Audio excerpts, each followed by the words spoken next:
Nos tempos antigos, um profeta viu uma guerra. Não qualquer guerra, mas um confronto que abalará o mundo, envolvendo povos, nações e o destino de Israel. Uma guerra anunciada nos céus, registrada nas Escrituras Sagradas, e que talvez esteja se aproximando. Hoje, muitos estudiosos olham para o livro de Ezequiel e veem sinais. Ezequiel 38 e 39 falam de uma coalizão de nações que se levantará contra Israel. Dentre elas, um nome chama a atenção: a Pérsia, conhecida nos dias de hoje como Irã. E se estivermos vivendo os primeiros ecos dessa profecia? Neste vídeo, explicaremos de forma detalhada quem foi Ezequiel e o que suas profecias nos revelam, como elas estão conectadas com os acontecimentos atuais, nos incentivando a reforçar nossa fé em Deus.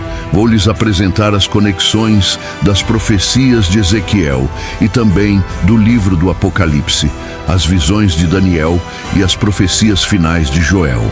Você irá se surpreender ao final desta jornada épica. O profeta Ezequiel exerceu seu ministério no exílio por volta de 593 a.C., após a primeira leva de deportações que levou parte da população de Judá para a Babilônia, sob o reinado de Nabucodonosor. Ele era sacerdote, filho de Buzi, e foi chamado por Deus para ser profeta aos 30 anos de idade. Suas visões têm como pano de fundo o período mais sombrio da história judaica até então: a destruição do Templo de Salomão, a perda da soberania nacional e a aparente ausência da presença divina. Ezequiel é um profeta do exílio, mas também da esperança. Nos capítulos 1 a 24, ele anuncia os juízos de Deus contra Israel por seus pecados. Nos capítulos 25 a 32, ele profetiza contra as nações vizinhas. E a partir do capítulo 33, ele traz uma nova ênfase: a restauração de Israel, a reconfiguração espiritual do povo e as esperanças escatológicas. Ezequiel 36 e 37 são fundamentais para entender o contexto da profecia de Gog e Magog. No capítulo 36, Deus promete restaurar a terra de Israel, purificar o povo e dar-lhes um novo coração. Em Ezequiel 37, temos a famosa visão do Vale de Ossos Secos, uma imagem poderosa da ressurreição espiritual e nacional de Israel. A casa de Israel, como um exército antes morto, volta a viver. Esse processo de restauração é abruptamente seguido nos capítulos 38 e 39 por uma ameaça externa, uma coalizão de nações que deseja destruir o povo restaurado. Isso mostra que mesmo após a bênção, virá um tempo de guerra, mas também revela que a batalha é o ápice da revelação de Deus às nações. Assim, Ezequiel 38 e 39 não surgem de forma isolada, mas como culminação de uma série de promessas e advertências. Mostram que o fim da história envolverá a nação de Israel, o juízo sobre os inimigos e a glorificação do nome de Deus diante de todos os povos. E como veremos a seguir, o palco dessa guerra começa a ser preparado nos dias de Ezequiel, mas seus ecos reverberam até os dias de hoje. Ezequiel 38:2 declara: Filho do homem, volve o rosto contra Gog, da terra de Magog, príncipe de Ros, Meseque e Tubal, e profetiza contra ele. Aqui encontramos uma linguagem enigmática que tem desafiado estudiosos ao longo de gerações. Gog é o nome do líder, Magog é o nome do território. A Bíblia não fornece uma genealogia clara de Gog, mas no livro de Gênesis 10, Magog é citado como um dos filhos de Jafé, neto de Noé. A chamada Tabela das Nações, em Gênesis 10, tem sido usada como base para localizar, ainda que aproximadamente, os povos mencionados nas profecias bíblicas. Segundo historiadores judeus, Magog era identificado com os citas, povos nômades e guerreiros que habitavam as regiões ao norte do Mar Cáspio e do Mar Negro, ou seja, áreas que hoje compreendem partes da Rússia e da Ásia Central. Já Meseque e Tubal eram regiões localizadas na Anatólia, atual Turquia Oriental. O termo Rus aparece em algumas traduções como um nome próprio, possivelmente relacionado a uma raiz antiga da palavra Rússia. Embora isso ainda gere debate entre estudiosos, a identificação exata dessas regiões é menos importante do que a geopolítica revelada no texto. Gog é um líder que vem do extremo norte. Ezequiel 38:15, expressão comum nas Escrituras para designar potências hostis que vêm atacar Israel. Isaías 14 e Jeremias 1, por exemplo, usam essa mesma imagem de um mal vindo do norte. Portanto, Gog representa mais do que um rei específico. Ele simboliza a coalizão final do mal contra o povo de Deus. Sua terra, Magog, é símbolo das nações distantes, organizadas em aliança militar com um único objetivo: destruir Israel. Essa personificação do mal é vista novamente em Apocalipse 28, quando Satanás, ao ser solto após o milênio, reúne Gog e Magog das 4 extremidades da terra para o cerco final contra os santos. Isso reforça a noção de que Gog e Magog, embora referenciados como povos históricos, carregam também um significado escatológico amplo. A função de Ezequiel, ao nomear Gog, Magog, Meseque, Tubal e Ros, é apontar para uma aliança poderosa, unida não apenas por interesses geográficos, mas espirituais. Ódio contra o povo de Deus, inveja da prosperidade de Israel restaurado e, acima de tudo, oposição ao Senhor. Ezequiel 38:5 nos apresenta uma lista de aliados que estarão com Gog na invasão planejada contra Israel. Pérsia, Cuxi e Puti estarão com eles, todos com escudo e capacete. A menção da Pérsia é particularmente significativa. A Pérsia, nome antigo do atual Irã, tem uma longa e profunda história ligada ao povo de Israel. Na época da profecia de Ezequiel, a Pérsia ainda não havia assumido o papel dominante que teria alguns anos depois, sob o comando de Ciro, o Grande. No entanto, já era uma potência emergente no horizonte do mundo antigo. A ascensão persa se consolidaria por volta de 539 a.C., quando Ciro conquista a Babilônia e permite o retorno dos judeus exilados à sua terra, conforme relatado em Esdras 1 e 2 Crônicas 36. Ciro, chamado em Isaías 45:1 de meu ungido, é visto na Bíblia como um instrumento de Deus. Foi ele quem decretou a reconstrução do templo em Jerusalém e deu liberdade aos judeus para retornarem e restaurarem sua nação. Por esse motivo, a Pérsia teve, no passado bíblico, uma relação positiva com Israel. Porém, a menção da Pérsia como inimiga profética em Ezequiel 38 revela que os alinhamentos políticos e espirituais dos últimos tempos não seguirão necessariamente os padrões históricos antigos. Nos dias de hoje, o Irã moderno carrega a herança da antiga Pérsia, tanto cultural quanto territorialmente. Embora a população iraniana seja majoritariamente persa, o nome Irã passou a ser usado oficialmente a partir de 1935. O regime atual do Irã, estabelecido após a Revolução Islâmica de 1979, adota uma postura teocrática e ideológica firmemente contrária à existência do Estado de Israel. Autoridades iranianas frequentemente declaram publicamente que desejam varrer Israel do mapa, chamando o país de entidade sionista e financiando grupos armados que atuam nas fronteiras israelenses. É impossível ignorar essa conexão direta entre a profecia e o cenário contemporâneo. O que Ezequiel viu como Pérsia é hoje uma nação que forma alianças militares e estratégicas com outras potências mencionadas em Ezequiel 38, como a Rússia e a Turquia, numa configuração geopolítica que se assemelha perigosamente à coalizão profetizada. Além disso, o Irã possui interesses e presença militar na Síria, país vizinho de Israel, e sua influência cresce em todo o crescente xiita, uma região estratégica que engloba o Líbano, Síria, Iraque, Irã e parte do Iêmen. Essas movimentações políticas e militares tornam plausível, aos olhos de muitos intérpretes proféticos, que o Irã esteja de fato envolvido num cenário de guerra futura contra Israel. A Bíblia revela que essa invasão ocorrerá num tempo em que Israel estiver habitando em segurança. Ezequiel 38:11. A paz mencionada pode não ser verdadeira ausência de conflito, mas uma sensação de estabilidade ou falsa segurança. O ataque liderado por Gog, com a participação da Pérsia, será um movimento súbito e devastador. Portanto, a presença da Pérsia na profecia não é acidental.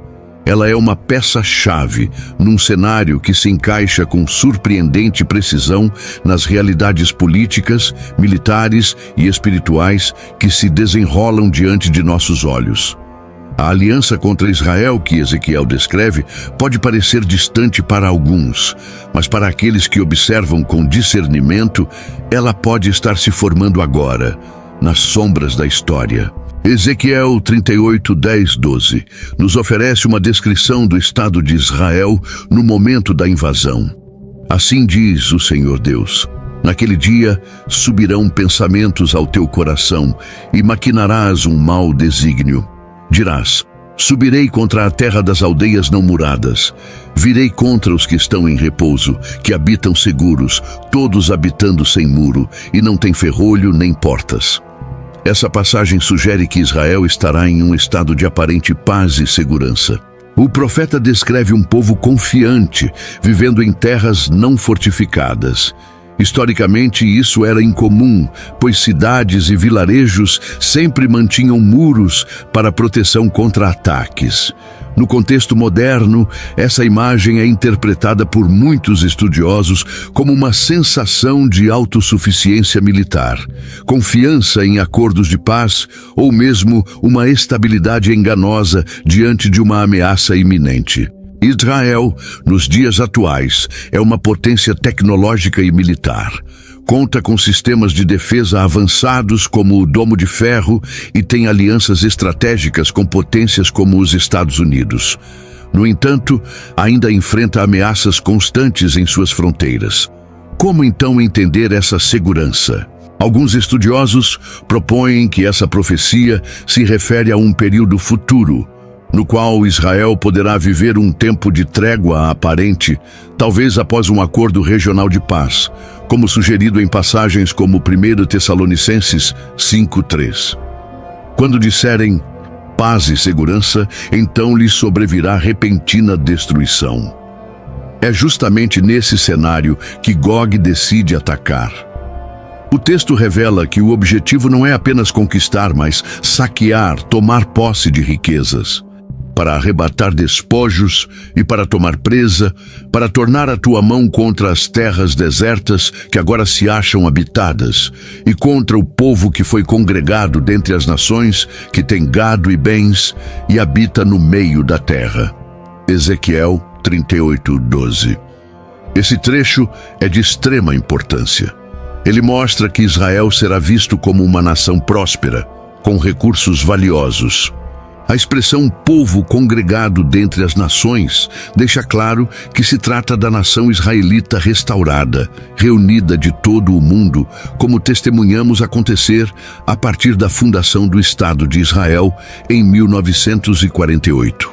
Além disso, a referência ao povo que habita no meio da terra é interpretada por muitos como uma alusão geográfica e espiritual ao papel central de Israel na escatologia bíblica.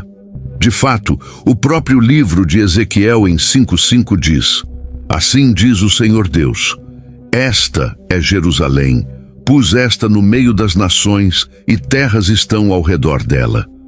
Portanto, a situação descrita por Ezequiel não é uma coincidência. Ela revela que Israel será alvo de cobiça exatamente por estar florescendo, habitando em segurança e, acima de tudo, por ser o povo do pacto. Essa invasão ocorrerá num momento em que muitos pensarão que a paz está estabelecida. Mas será justamente esse o engano fatal. Gog será atraído como peça num tabuleiro profético, conduzido pelo próprio Deus, como revelado em Ezequiel 38:4. e te farei voltar, e porei anzóis nos teus queixos, e te levarei. É Deus quem está no controle. Mesmo a coalizão das trevas cumpre no final os desígnios do Altíssimo, e o que se seguirá será uma manifestação direta da intervenção divina. O momento da invasão marca o ápice da profecia. Gog e sua coalizão avançam confiantes contra Israel, acreditando estar prestes a conquistar riquezas e glória. Mas é nesse ponto que o Senhor intervém de forma poderosa e sobrenatural. Ezequiel 38, 18, 22 descreve a resposta divina. Naquele dia, o dia em que vier Gog contra a terra de Israel, diz o Senhor Deus, a minha indignação subirá à minha face, porque no meu zelo, no fogo do meu furor, falei que naquele dia haverá um grande terremoto sobre a terra de Israel. A linguagem usada é intensa e carregada de juízo. Deus não apenas responde, ele se manifesta com ira santa, como em outros momentos decisivos da história bíblica. O terremoto descrito é tão forte que os peixes do mar, as aves dos céus, os animais do campo e até os homens sentirão seu impacto. Toda estrutura de orgulho será abalada. Montanhas desmoronarão e muralhas cairão por terra. Além do terremoto, o próprio Senhor lançará pragas, chuvas torrenciais, saraiva, fogo e enxofre contra os exércitos invasores. Esses juízos lembram fortemente as pragas do Egito, Êxodo 7:12, a destruição de Sodoma e Gomorra, Gênesis 19, e os juízos apocalípticos descritos em Apocalipse 16, Ezequiel 38, 21. Acrescenta que Deus usará confusão entre os exércitos. Chamarei contra ele a espada em todos os meus montes, diz o Senhor Deus. A espada de cada um se voltará contra o seu irmão. Esse padrão já foi visto antes na Bíblia. Em Juízes 7, quando Gideão enfrentou os midianitas com apenas 300 homens, Deus fez com que os próprios inimigos se voltassem uns contra os outros. O mesmo ocorre aqui. A coalizão de Gog será tomada por caos interno, desordem, e cairá diante do poder de Deus. Importante observar que, apesar do envolvimento humano, é Deus quem combate. Ele deixa claro por meio dos juízos que sua glória será conhecida. Assim, engrandecer-me-ei, santificar-me-ei e me darei a conhecer aos olhos de muitas nações, e saberão que eu sou o Senhor. Ezequiel 38, 23. Esse não é apenas um conflito geopolítico. É uma guerra espiritual, um ato de revelação divina. Deus se ergue em defesa de Israel, não por mérito do povo, mas por zelo do seu próprio nome. Isso é reforçado em Ezequiel 36, 22, 23, onde ele diz que agirá por causa do seu santo nome, profanado entre as nações. A intervenção divina nesta profecia é decisiva. Não há participação ativa de outros povos aliados a Israel. Não há uma coalizão ocidental salvando o Estado judeu. É o próprio Deus que intervém, direta, visivelmente e de forma irrefutável. O mundo inteiro verá. Esse episódio profético carrega profundas implicações teológicas. Deus está no controle da história. Ele permite o avanço do mal até certo ponto, mas no momento exato age com justiça e poder. O juízo contra Gog será um dos maiores atos de demonstração do Senhor para com o seu povo e diante das nações. A intervenção divina narrada em Ezequiel 38 culmina em juízo absoluto no capítulo 39. Deus, agora como guerreiro e juiz, destrói completamente os exércitos de Gog. Não apenas os derrota, mas transforma a ruína desses exércitos em um símbolo visível de sua santidade e poder eterno. Ezequiel 39, 3, 4 declara: E te ferirei o arco da tua mão esquerda, e farei cair as tuas flechas da tua mão direita. Cairei sobre os montes de Israel, tu e todas as tuas tropas, e os povos que estão contigo. Gog, o líder arrogante, será lançado por terra. Sua força militar, que parecia imbatível, será anulada pelas mãos do Deus de Israel. A descrição é vívida. Os cadáveres serão deixados expostos nos campos e nos montes, e as aves de rapina e animais selvagens os devorarão. O banquete dos abutres é uma imagem de humilhação total diante do Altíssimo, Ezequiel 39, 17 e 20, e remete ao cenário descrito também em Apocalipse 19, 17 e 18, quando as aves se saciarão com a carne dos reis da terra após a derrota do Anticristo. Ezequiel 39, 12 destaca: a casa de Israel levará 7 meses a enterrar os mortos para purificar a terra. Isso indica não apenas a magnitude da destruição, mas também o desejo de santificação da terra.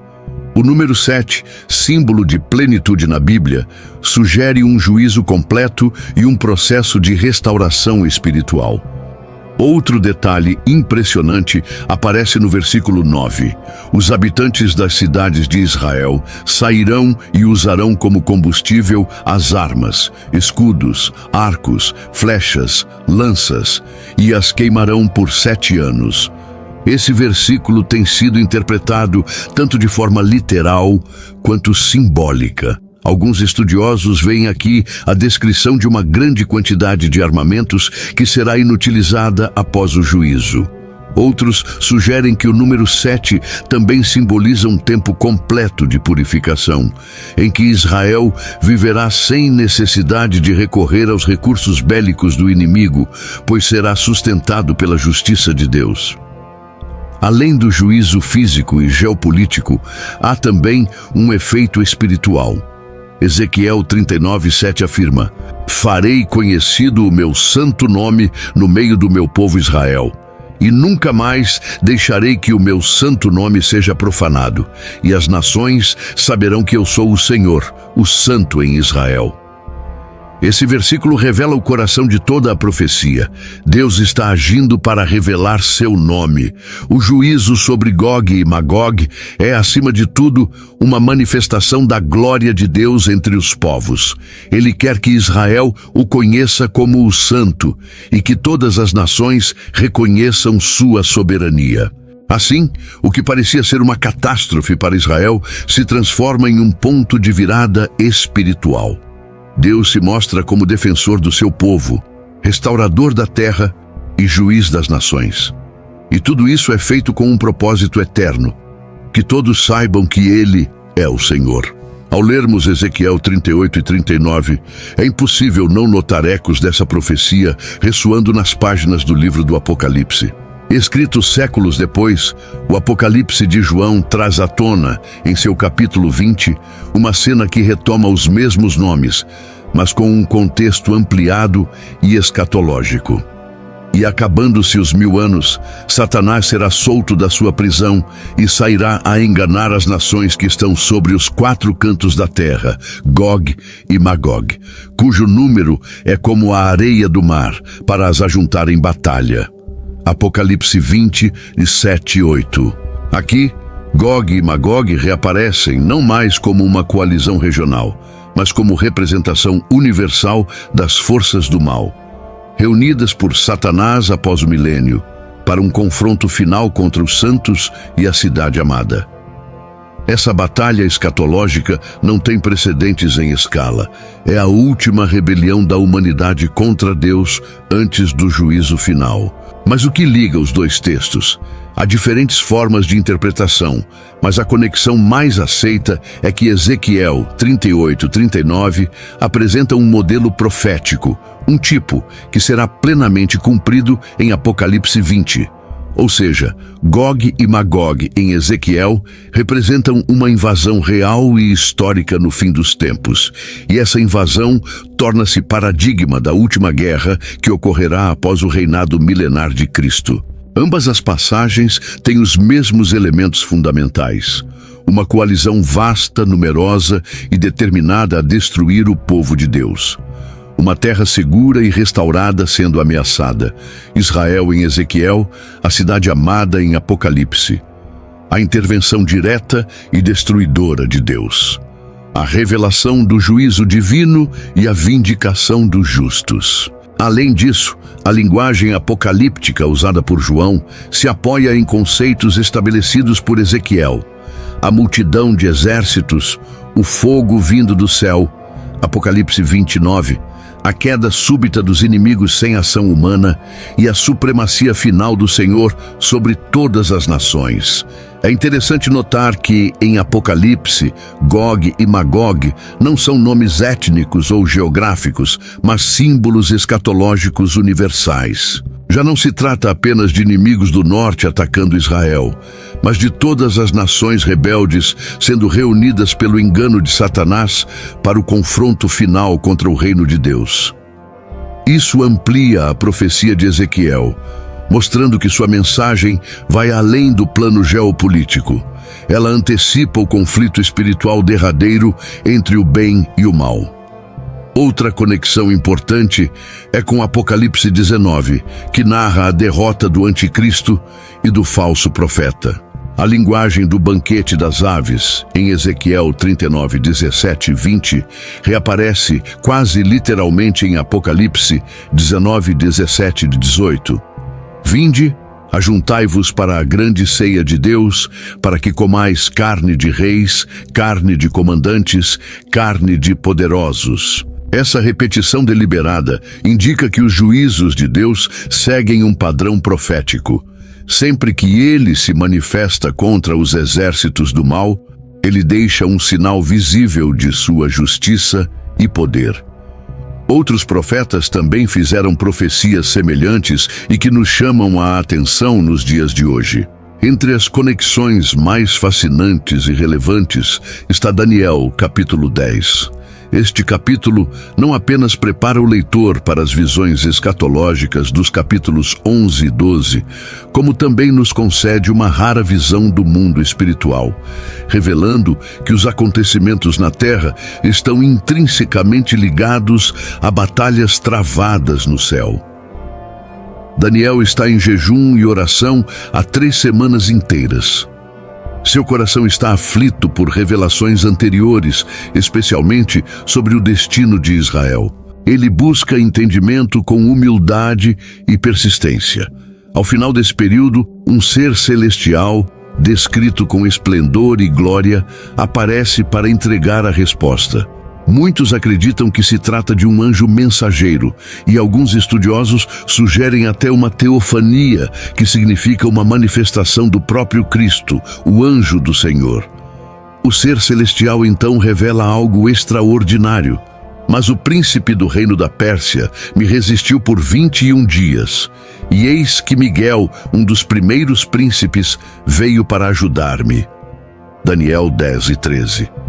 Aqui compreendemos que há uma batalha espiritual invisível entre anjos e demônios que influenciam os impérios da terra. O príncipe da Pérsia, mencionado, não é humano, mas um espírito maligno com autoridade sobre aquela região. Ele resistiu ao mensageiro divino, impedindo que Daniel recebesse sua resposta até que o arcanjo Miguel intervisse. A seguir, o anjo afirma: agora tornarei a pelejar com o príncipe da Pérsia, e saindo eu, eis que virá o príncipe da Grécia. Daniel 10, 20. Este trecho é uma revelação profética e espiritual de que o domínio da Pérsia logo seria sucedido pelo da Grécia, conforme previsto na estátua de Daniel 2 e na visão dos animais em Daniel 7 e 8. Mas mais do que isso, revela que há uma guerra invisível contínua, com consequências diretas no mundo físico. Essa conexão é profunda com Ezequiel 38, 39. Se a Pérsia teve um príncipe espiritual, adversário de Deus naquela época, é razoável pensar que forças espirituais semelhantes, ou as mesmas, continuam atuando nos bastidores da política mundial, alimentando alianças contra Israel. Miguel, mencionado também em Apocalipse 12, é o arcanjo responsável por proteger Israel. Isso mostra que a guerra de Gog e Magog, assim como outras profecias escatológicas, não são apenas disputas entre reinos terrenos, mas refletem um conflito espiritual maior, onde os exércitos celestiais também estão envolvidos. Daniel 10, portanto, não apenas esclarece os bastidores proféticos, como também nos ensina a realidade da batalha espiritual. Ele reforça que a oração, a fidelidade e a intercessão, como as de Daniel, têm poder real no andamento dos acontecimentos celestiais e terrestres. Essa revelação não é mística, é bíblica, e deve nos alertar que, para compreender as profecias, devemos discernir além do que os olhos veem. O capítulo 11 de Daniel dá continuidade direta à revelação iniciada no capítulo 10. Trata-se de uma das passagens mais detalhadas da Bíblia sobre sucessões de reinos, conflitos geopolíticos e intrigas que afetarão diretamente Israel. Ao contrário de outras profecias mais simbólicas, Daniel 11 é notavelmente preciso e literal, descrevendo acontecimentos que vão desde os tempos do Império Persa até um futuro período escatológico ainda por se cumprir. A profecia começa com uma afirmação importante: "E agora eu te mostrarei a verdade. Eis que ainda 3 reis se levantarão na Pérsia, e o quarto será mais rico do que todos eles."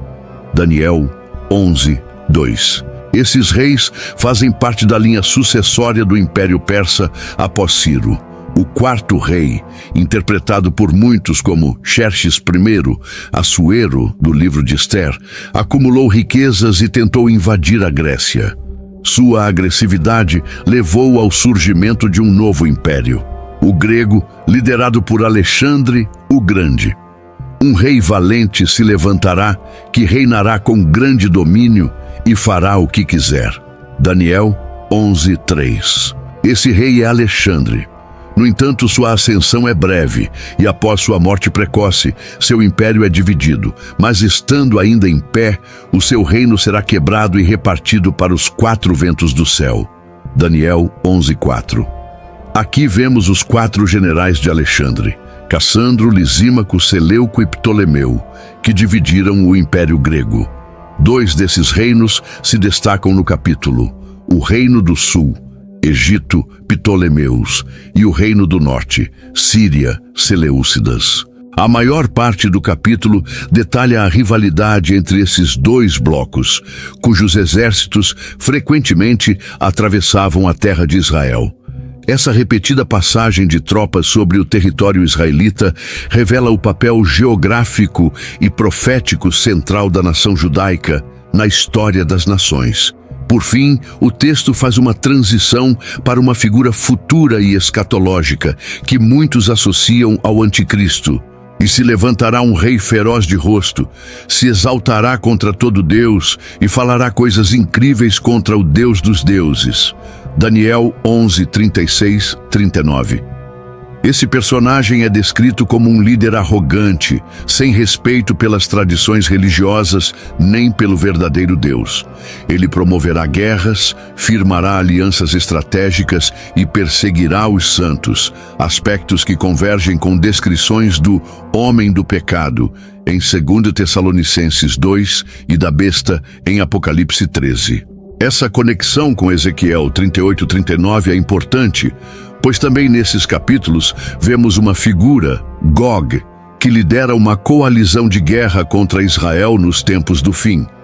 Embora Gog e o rei feroz de Daniel 11 não sejam necessariamente a mesma pessoa, ambos representam lideranças finais das trevas, movidas por orgulho, ganância e oposição ao plano de Deus. Daniel 11 nos mostra que os conflitos terrenos entre reis e impérios são parte de um cenário espiritual maior. O capítulo conecta passado, presente e futuro em uma linha profética impressionante, revelando que Israel sempre estará no centro da batalha, não apenas geopolítica, mas espiritual. Juntos, Daniel 10 e 11 ampliam nossa compreensão de que a profecia bíblica não é apenas simbólica ou mística, mas também profundamente enraizada na história e na realidade dos povos. E que por trás de cada evento há um Deus soberano conduzindo tudo para o cumprimento de seu plano eterno. O capítulo 3 de Joel é uma das passagens mais poderosas da Bíblia sobre o juízo escatológico das nações. Ele ecoa claramente os temas apresentados em Ezequiel 38 e 39 e reforça a centralidade de Israel no plano de Deus. Joel inicia com uma promessa: porque eis que naqueles dias e naquele tempo em que eu restaurar a sorte de Judá e de Jerusalém, congregarei todas as nações e as farei descer ao vale de Josafá. Joel 3, 1, 2. Assim como em Ezequiel, temos aqui um momento posterior à restauração de Israel. Deus reunirá as nações, não por vontade delas, mas por sua soberana determinação, e as trará a julgamento. O Vale de Josafá, cujo nome significa "o Senhor julga", é simbólico de um local de decisão, de separação entre o justo e o ímpio. O motivo do julgamento é muito claro. E ali entrarei em juízo com elas por causa do meu povo e da minha herança, Israel, a quem espalharam entre as nações, repartiram a minha terra. Versículo 2. O julgamento das nações está diretamente ligado ao tratamento que deram a Israel. Deus vê a divisão da terra e o abuso contra seu povo como ofensas diretas a Ele mesmo. Essa conexão está presente também em Gênesis 12, 3. Abençoarei os que te abençoarem e amaldiçoarei os que te amaldiçoarem. Joel continua descrevendo os crimes das nações. Venderam meninos por prostitutas, meninas por vinho, profanaram o povo de Deus e trataram com desprezo sua herança. Versículos 3 ao 6. A resposta divina é contundente. Haverá retribuição. Proclamai isto entre as nações, preparai guerra, ajuntai-vos e vinde, todos os povos em redor. Versículos 9 a 11. O texto adquire um tom militar, chamando as nações ao campo de batalha. Mas diferente dos conflitos humanos, esse ajuntamento é convocado por Deus para que Ele mesmo execute o juízo. Lancem a foice, porque está madura a seara. Vinde, descei, porque o lagar está cheio. Transbordam os lagares, porque a sua malícia é grande. Versículo 13. A imagem do lagar, também usada em Apocalipse 14, 19 e 20, simboliza a ira de Deus sendo derramada sobre as nações. Ele pisa os inimigos como uvas num lagar e o sangue escorre em juízo. No versículo 14, Joel menciona: multidões, multidões no vale da decisão. Essa frase poderosa aponta para o dia em que o destino de todas as nações será decidido. Assim como em Ezequiel, é Deus quem julga, intervém e se revela como soberano diante do mundo. Por fim, o capítulo termina com restauração. Mas o Senhor será o refúgio do seu povo e a fortaleza dos filhos de Israel. Judá será habitada para sempre, e Jerusalém de geração em geração. Versículos 16 a 20. Joel 3, assim como Ezequiel 38, 39, mostra que o fim não será a destruição de Israel, mas sua salvação. As nações que se levantam para atacar o povo de Deus acabarão derrotadas. O Senhor será conhecido, exaltado e glorificado. Essa convergência profética entre Joel e Ezequiel reforça a mensagem central. Deus é justo juiz, defensor de Israel e Senhor de toda a terra. Isaías 13 fala sobre o dia do Senhor como um tempo de destruição sobre Babilônia e as nações arrogantes. Já no capítulo 21, lemos: Suba Elão, Siti e Média, Isaías 21, 2. Elão era uma das regiões que compunham o antigo território persa. Isaías anuncia juízo sobre esses povos, o que demonstra que, assim como em Ezequiel, Deus levantaria e abateria impérios segundo sua justiça. A conexão com a Pérsia aparece aqui como nação julgada, o que contrasta com o papel positivo que teve em Esdras, revelando a complexidade profética desse povo. Zacarias 12 e 14 são profecias poderosas que também descrevem uma batalha derradeira envolvendo todas as nações contra Jerusalém. Naquele dia farei de Jerusalém uma pedra pesada para todos os povos. Todas as nações da terra se ajuntarão contra ela. Zacarias 12:3. Ajuntarei todas as nações para a peleja contra Jerusalém.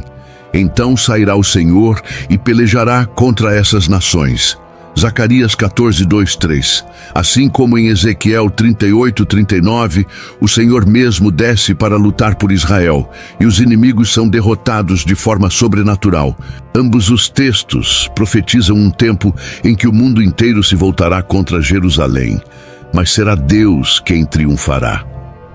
O Salmo 83, composto por Asaf, não é apenas um clamor por ajuda divina, mas uma revelação profética sobre uma aliança de nações que se unem com o propósito claro de erradicar Israel da face da terra.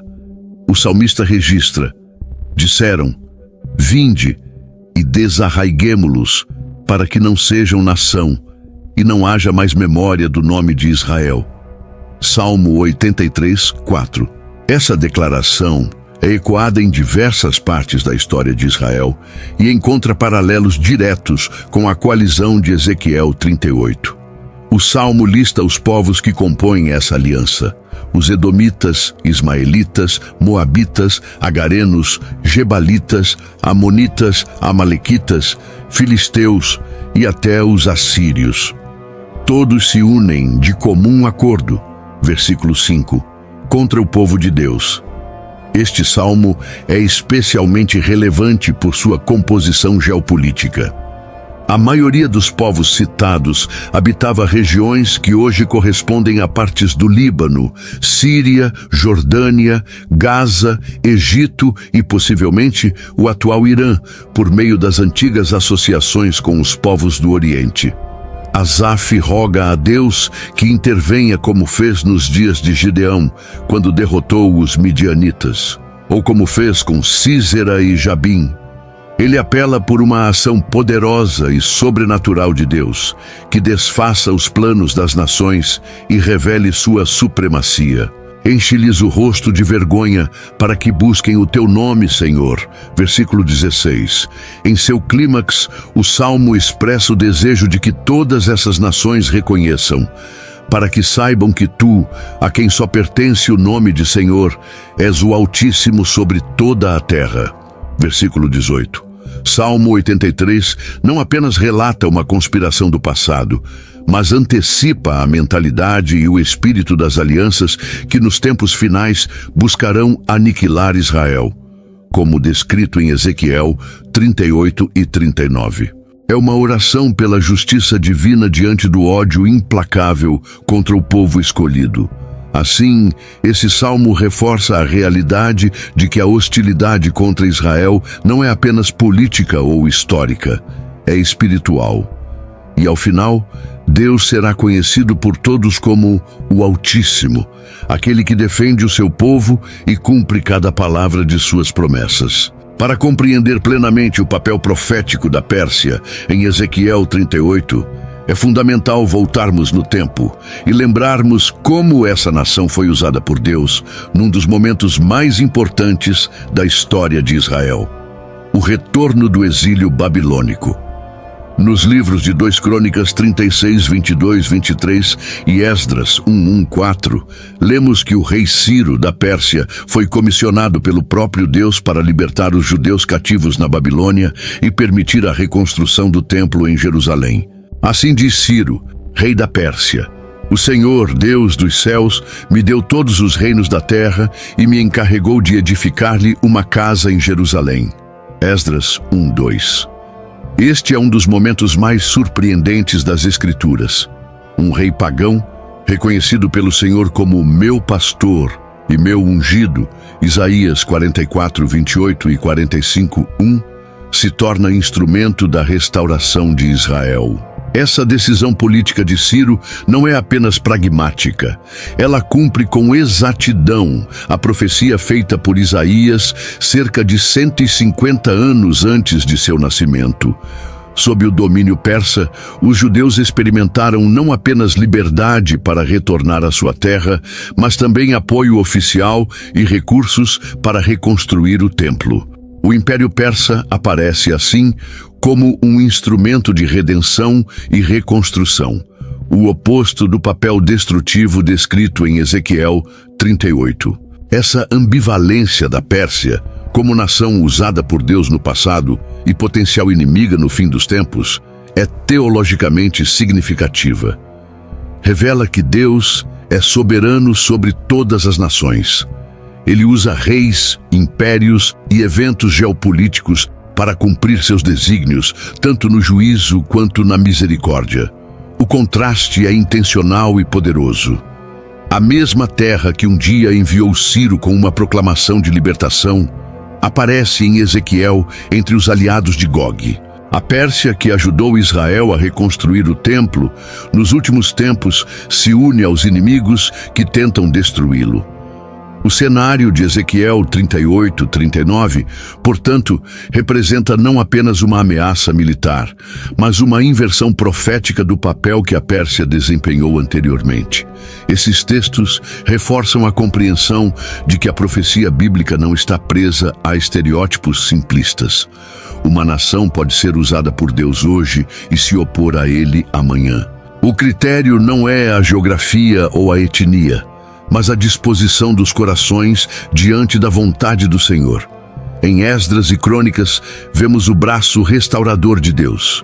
Em Ezequiel, veremos sua mão julgadora. Em ambos os casos, é o mesmo Deus que conduz a história, e o mesmo Israel no centro de seus propósitos eternos.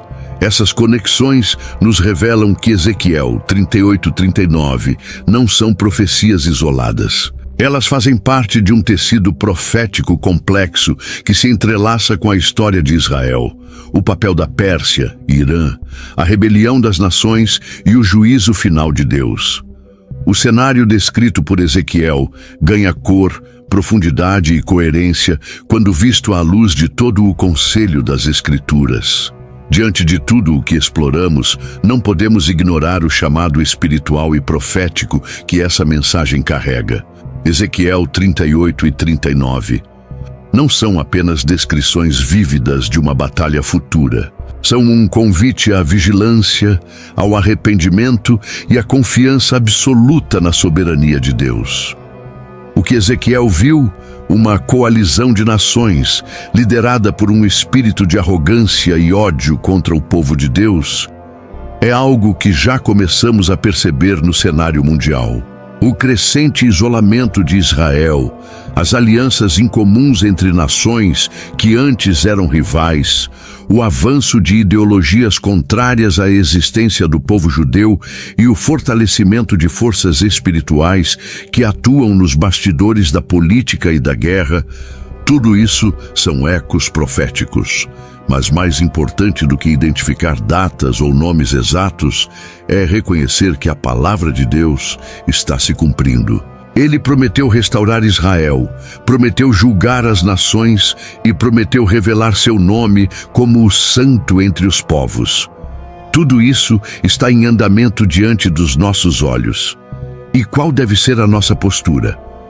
Deve ser a mesma que os profetas, apóstolos e o próprio Senhor Jesus nos ensinaram: vigilância, fé e santidade. Jesus disse: olhai, vigiai e orai, porque não sabeis quando chegará o tempo. Marcos 13, 33. Em tempos de incerteza e conflitos, Deus nos convida a confiar nele como defensor de Israel e Senhor da história. Não se trata apenas de olhar para o Oriente Médio com olhos políticos, mas com discernimento espiritual, entendendo que há um plano eterno sendo executado. A profecia de Ezequiel termina com uma verdade incontestável. E os da casa de Israel saberão que eu sou o Senhor seu Deus, desde aquele dia em diante. Ezequiel 39, 22. Esse é o propósito final de toda a profecia: revelar quem Deus é. Ele é o Senhor que salva, que luta, que julga, que restaura e que reina. Que possamos estar entre os que o reconhecem agora, e não apenas naquele dia, como o Senhor de nossas vidas, o Rei das nações e o Deus que cumpre cada uma de suas promessas. Se você gostou do vídeo, se inscreva no nosso canal. Que Deus abençoe a todos nós. Amém.